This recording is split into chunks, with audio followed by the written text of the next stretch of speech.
Chapter 14. The Medium.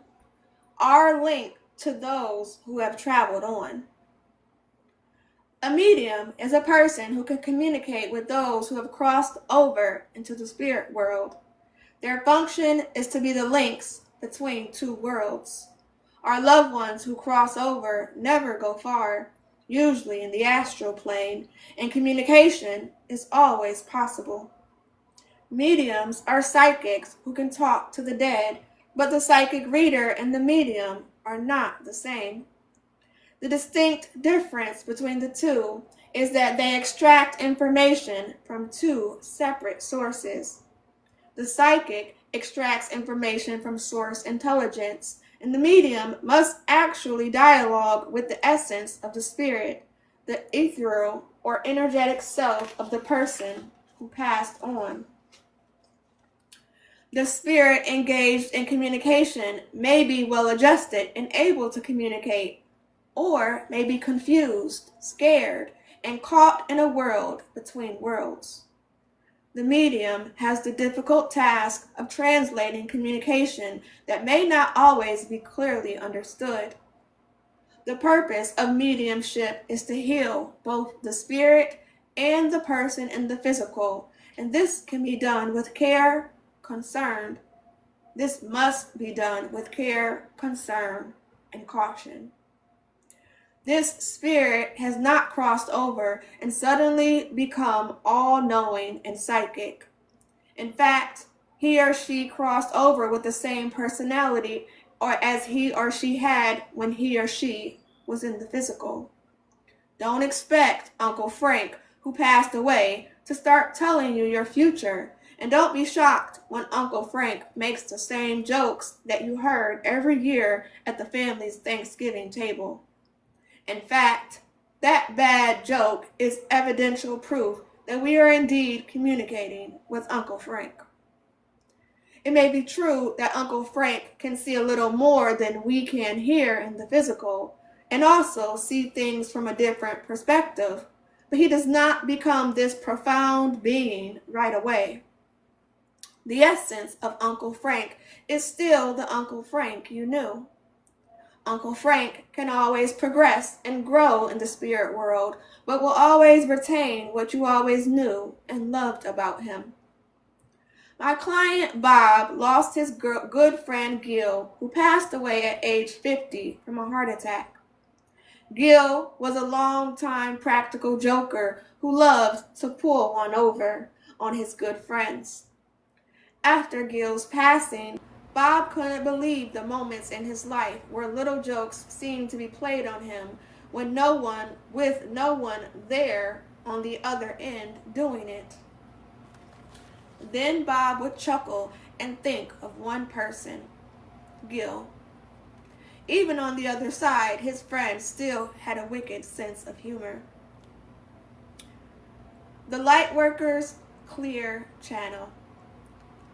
Lightworkers have a natural inclination to mediumship because lightworkers are descended from the higher realms and their channel is clear and illuminated for communication.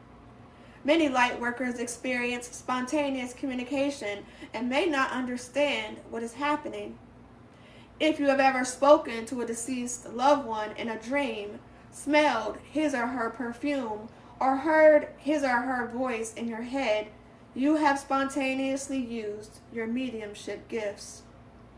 This can be a wonderful thing, or it can be troublesome to the unaware lightworker who is bothered and pestered by uninvited communication from the other side. The latter can be avoided with some simple practices. Set your intentions high. When practicing your mediumship, it is important that the intention is to heal and enlighten all parties involved. Mediumship is not a parlor trick or ego booster. There are many ways to open up communication with the dead, but all must be done with the intention of the greatest good of all. Let's examine one method, the Ouija board. There is nothing evil about the Ouija board. It is merely a tool or focal point for mediumship. The Ouija board is only another way to facilitate communication and can be a useful tool in contacting the dead. Yet, there is fear and stigma associated with the board. Since the early 1960s, it has been sold as a game. Children or people with the wrong intentions got their hands on the planchette and attracted spirits with the same misguided intentions. If you decide to use a Ouija board, it is important to bless the process and shield yourself before you begin. People who do not shield themselves before they begin and make light of any channeling method will invoke spirits who will want to play games, frighten, or even worse, attach themselves to the earthly beings who called on them in the first place. Stay balanced. The quality and level of communication can very much depend on the emotional state of the mediums themselves. If you are going to communicate with the other side, it is important that you are balanced and free of any emotional issues that may make you a target of an unscrumptious spirit. A lightworker whose emotional state is shaky can invoke spirits who want to control, manipulate, or frighten. Remember, your general state of being transmutes your energy field, and when your communication field has excess darkness, it is best to put the communication on hold, or you will be at risk at attracting spirits with dark energy as well. Carolyn was studying metaphysics and mediumship. Carolyn had some emotional issues and suffered from untreated obsessive-compulsive disorder. She began using the Ouija board with her husband for daily guidance. Her husband, who had a history of depression and substance abuse, was now in recovery and seeking enlightenment as well. The two began to use the board on a daily basis for insight, but quickly became addicted to the communication. They spoke with the same spirit each day and developed a sense of trust and confidence in the spirit. Then one day, the spirit on the board proclaimed itself to be Jesus Christ and told them that they had to get out of their home because Satan was coming to find them there. Carolyn and her husband were people who had some personal issues and were vulnerable. The spirit found that he could control and frighten the couple and sent them on a week-long road trip from New Jersey to Florida, running for their lives from Satan. Don't stay at the Holiday Inn. Satan is in there, the spirit warned. Don't go in that diner. He is in there sitting at the counter waiting for you. They panicked and drove in circles, listening to this controlling and mischievous spirit that was preying on their fears. Finally, Carolyn called me from Florida to ask my advice. Jesus is on our Ouija board, and he said my niece's black kitten must be destroyed because Satan has possessed it. Then we can return home. Hold on now, I told her. Use your common sense. Do you think Jesus Christ would come onto the board and tell you to kill an innocent kitten? After a long discussion, I was able to convince them to toss the board out and begin the long drive back to New Jersey. It was a frightening experience for the couple and left them shaken and distressed. This is just one example of the kind of horrible results that can occur when people who are not emotionally stable practice mediumship. Mediumship is meant to enlighten and heal, never to destroy. Your general state of being and the amount of dark energy in your own energy field will affect the quality of the spirits you attract. Carolyn and her husband still have some personal issues to work on before they should ever have attempted to communicate with the spirit world. Develop your craft. I had my first experience with mediumship at the age of 3 when the spirit of my deceased uncle came to me in a very gentle and playful way. Children have the natural propensity of seeing beyond the physical because they are so unaffected and open-minded. Talking to him seemed as natural as breathing. "Tell your mother that I love her," he said. "I will," I promised. "Please come and visit me again." And he did, several times when I was a little girl, popping into my room in the wee hours to let us know that he was happy on the other side, but still was with us at all times. It was an early lesson for me when it came to not fearing death, but knowing that it was just another passage for our spirits.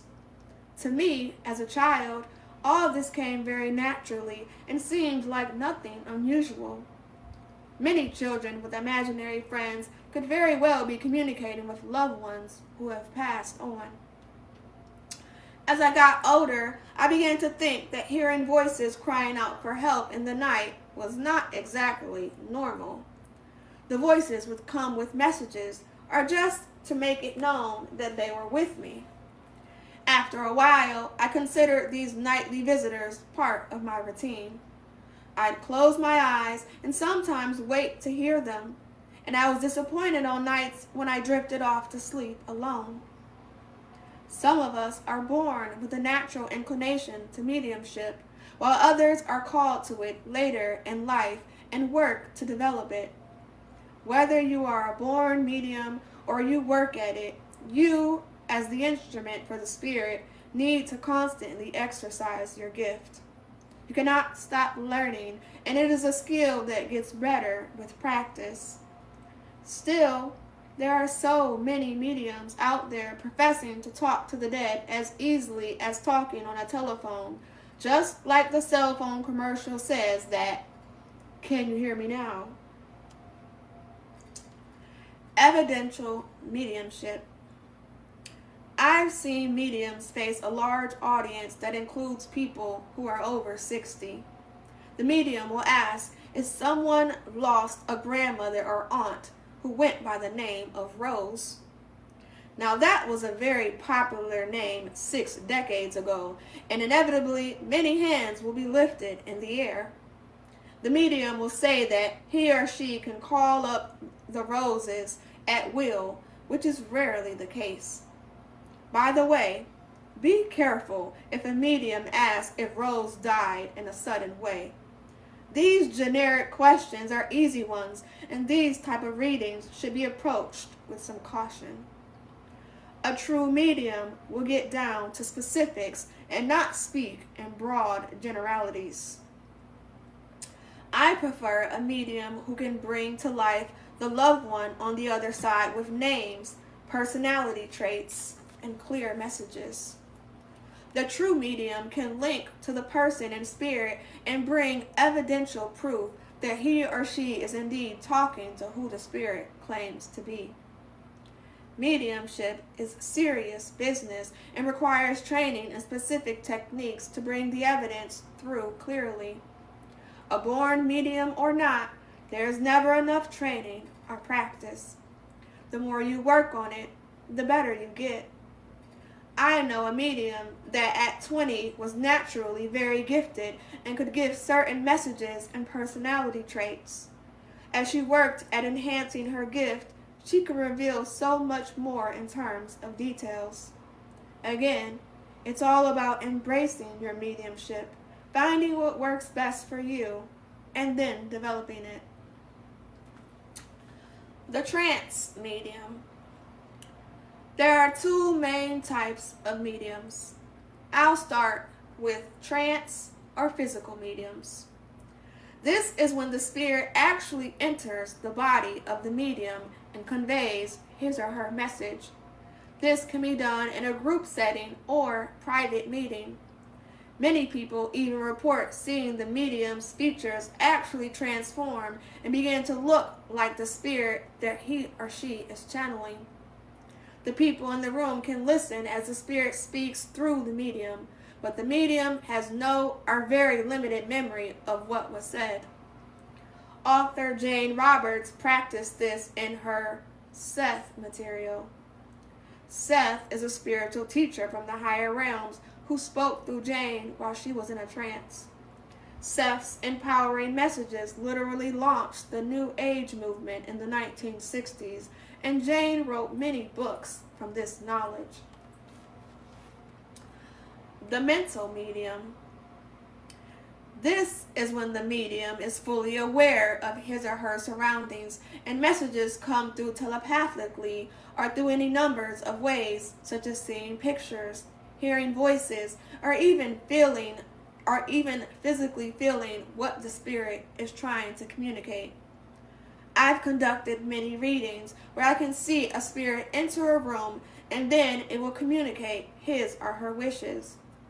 Then there are also times when I can only feel the spirit, but that doesn't mean that the spirit is any less powerful in presence. The mental medium uses any of the clair sense skills to communicate: clairvoyance, clear seeing, clairaudience, clear hearing, and so on. Healing words. A mediumship reading is a profound healing experience. When a grieving loved one comes in for a reading and communicates, the grieving process can be accelerated tremendously. A truly evidential mediumship reading that reunites a grief-stricken person with his or her loved ones can immediately transmute the dark energy of grief and begin to turn it into light. As the Lightworker medium, you have to come prepared to deliver a life-altering experience, so bring at least one box of tissues. The tears will surely flow, and the pain is soothed by the messages delivered through you from those in the spirit world. It is an honor, privilege, and a huge responsibility to be the channel for those on the other side. How long do we have to wait? Although we may be anxious to connect with a loved one whom we have recently lost, sometimes it is not possible. Sometimes a spirit is not ready to communicate. For example, if someone crossed over in a traumatic way or in severe pain, there may be a period of convalescence and adjustment. Be assured that loved ones are there with these types of spirits to help them in their transition process. Once a spirit is fully and comfortably transitioned, he or she is usually ready and able to come through and welcome the chance to tell his or her grieving loved ones that he or she is just fine and still exists. Grieving loved ones can keep a spirit earthbound in an attempt to console those who they left behind.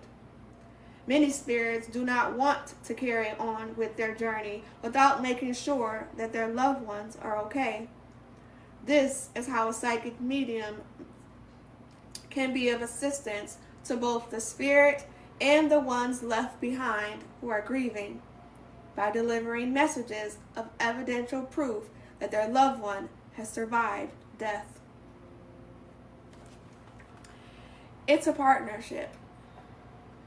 As a medium, you are in partnership with those in the spirit world. I have watched many mediums totally screw up a message, and I can actually feel the spirit as he or she is pulling on his or her esoteric hairs out in frustrations. I usually don't like to interrupt the medium who is delivering a message, but sometimes I feel compelled. Inside, I am screaming, along with the deceased, "No!" Imagine the frustration of trying to give a message and your translator gets it all wrong. At that point, even the spirit is having an exasperated moment. Let's say a spirit has decided to return to give a loved one a special message or even a warning.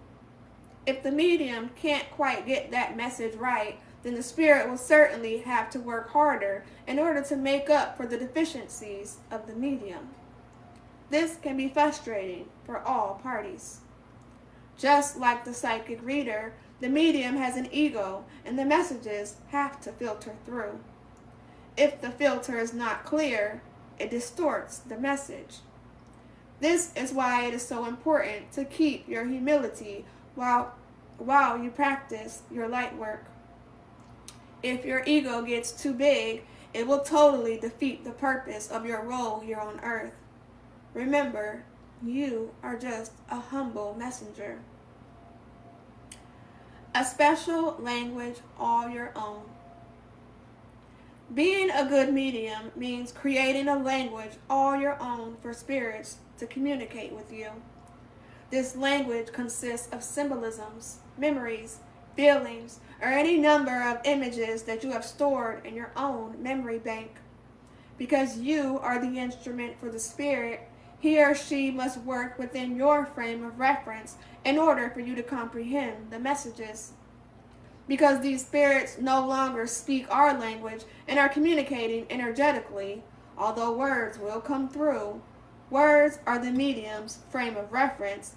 They must communicate within the boundaries of the instrument, the medium, that they are utilizing. They want to communicate with us as much as we want to communicate with them, so they will work with us any way they can. For example, if I get a spirit who on earth spoke only Japanese and wanted to show me Japanese symbols or words, we will have to figure out something because unfortunately, the Japanese language is not in my knowledge pool. Therefore, to be able to get the messages correctly, the medium should create a system to interpret the messages coming through. For example, if I am communicating with someone's grandmother on the maternal side of the family, I will see a picture of my maternal grandmother. If I were to get a glimpse of a random elderly woman, I may be able to identify her as a grandmother, but by going into my own memory bank and extracting an image, I am able to specify the side of the family from which this grandmother is coming. As a medium, you should establish your own personal symbols to help you to translate spirit messages as specifically as possible. Many mediums will use left side for father and right side for mother, but because I am dyslexic, I have difficulty with left and right. So again, the spirit is willing to work with me and show me specific pictures that are already stored in my memory bank. Then there are times when the spirit will show me specific scenes from my childhood. I may see a scene from our family picnic when I was about 10 years old. I will then have to tell the sitter, the one sitting in front of me, "Your Uncle Frank wants me to mention a family picnic." I may also give specific details of what I am seeing, and the sitter will understand the message. Because we all have different content in our memory banks, when practicing your mediumship, you should develop your own system of identifiers for communication to pull out specific information. You can use words, images, scents, or feelings that reflect experiences in your own life, and then relay them to the sitter who will piece them together from there. Establish a relationship with your gatekeeper. Many times, there is more than one deceased loved one coming through. I remember a reading where a mother lost grown twin sons in a boating accident. She was closer to the son named Jeremy and estranged from the one named Josh. During our reading, she was hoping to just connect with Jeremy and was shocked when Josh also appeared to tell his mother that he was sorry about the meaningless fighting that they'd had when he was alive. Eventually, both sons were there at our reading, which was the best present this mother could receive. Often, there could be a whole group on the other side just waiting their turn to give a message or just say hello. Because we don't want to open the floodgates and have everyone talking at once, mediums have what they call a gatekeeper to help them to keep the spirits in line. This is a spirit guide who is assigned to you specifically for the purpose of your mediumship work. Think of him as the guy who keeps everyone in line at Disney World. Remember Whoopi Goldberg in Ghost?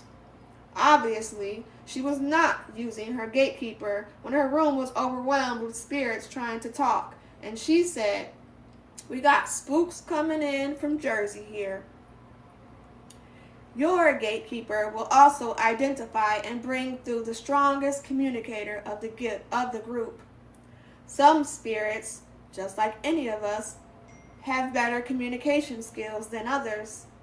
We may as well use our time wisely and bring through the spirit who is able to convey his or her message most clearly. If you don't use a gatekeeper, you can be flooded with messages and quickly become confused. Think of your gatekeeper as part of your spiritual entourage of guides and teachers in the spirit world who help you with your work here on earth. Again, it's really important to work with and establish a relationship with a gatekeeper when you begin the practice of mediumship. How to open up a dialogue. Once you have shielded and set your intentions, you can begin to link to the spirit world. At this time, you should also have established your personal indicators to translate spirit messages as well as a gatekeeper by your side. Opening dialogue is easy if we start with some basic questions. I like to begin a basic question and answer session in my head. Using this process of question and answer can keep everything in order and be less confusing for the medium. The medium must keep control of the session at all times. Otherwise, it would be like a translator at the UN trying to translate for 10 different leaders who are all yelling out random messages without being asked. Whew! My head hurts just thinking about it. Who's that knocking at my door? You want to identify who is coming through first. Does the energy feel feminine? Is it maternal or nurturing? Then it is possible that you have someone's grandmother or mother. Is the energy masculine, authoritative, or paternal? Then you may have a father energy present. Next, you will usually receive an identifying symbol. A flash of your father's face may come to mind, or you may smell his cologne, and his signal to identify you that a father is coming through. At that point, you should relay to your client, "I have a gentleman here, and he feels very paternal, perhaps a father figure." It is important to specify that this is a father figure. It could be someone who took the role as his or her father, or a father-in-law. This doesn't have to be a biological relationship, and we cannot assume anything. The client will need more information now. Next question to the spirit: what was your cause of death? Break it down into 5 categories, and then go down the list until you feel a positive response. Natural causes, old age, accident, disease, suicide, murder. At this time, quiet your mind and wait for the answer, and amazingly enough, the answer always comes. You may even begin to feel physical discomfort. For example, you may experience head pain if someone died of a traumatic head injury, category accident. Then you can tell your sitter, "This man died in an accident and my head is throbbing," indicating that he may have suffered a head injury. At this point, it will usually click. "Oh yes, my father was killed in a car accident when I was 5. Now it is time to go further into the dialogue, asking the spirit specific questions regarding name, age at death, specific memories, specific messages. This is how we identify to whom we are speaking and the message that he or she wants to convey. You will find that if you keep this sequence, the messages will come in a very clear and organized manner, making it easier for you to relay the information. Oh, it's him?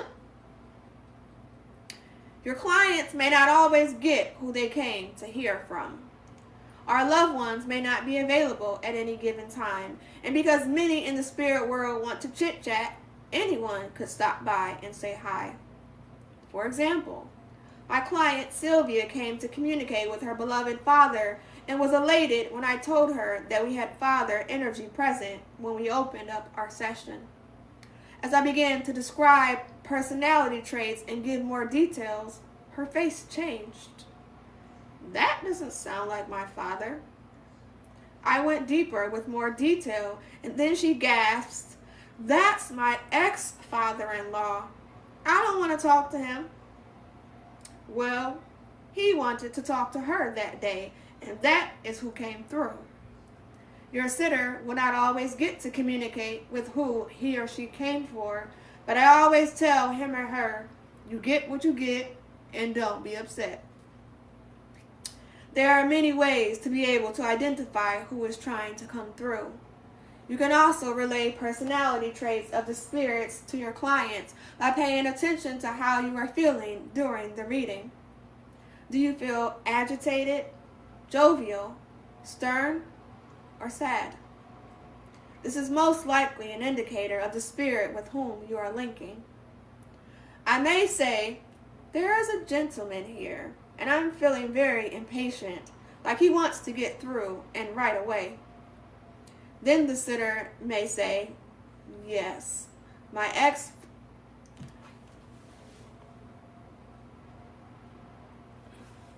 oh.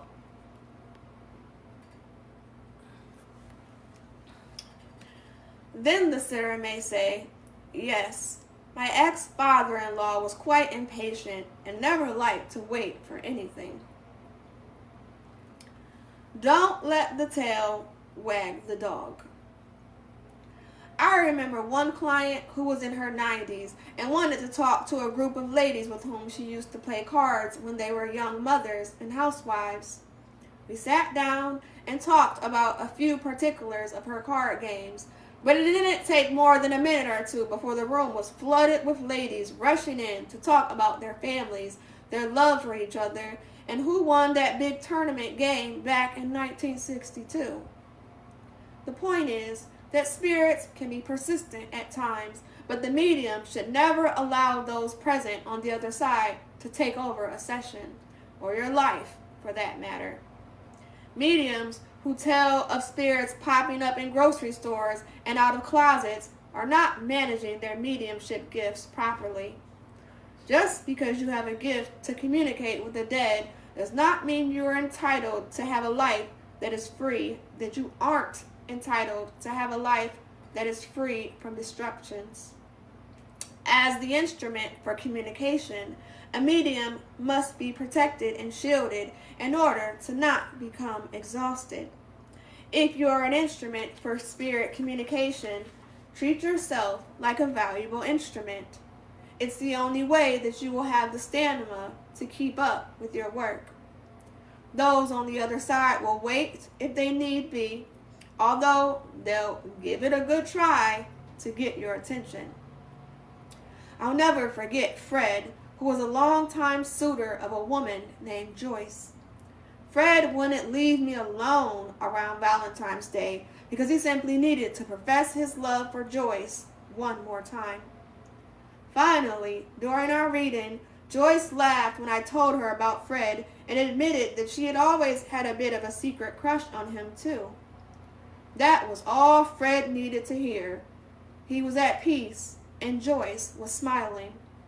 I took a deep breath and knew that we may be back in the same situation next Valentine's Day.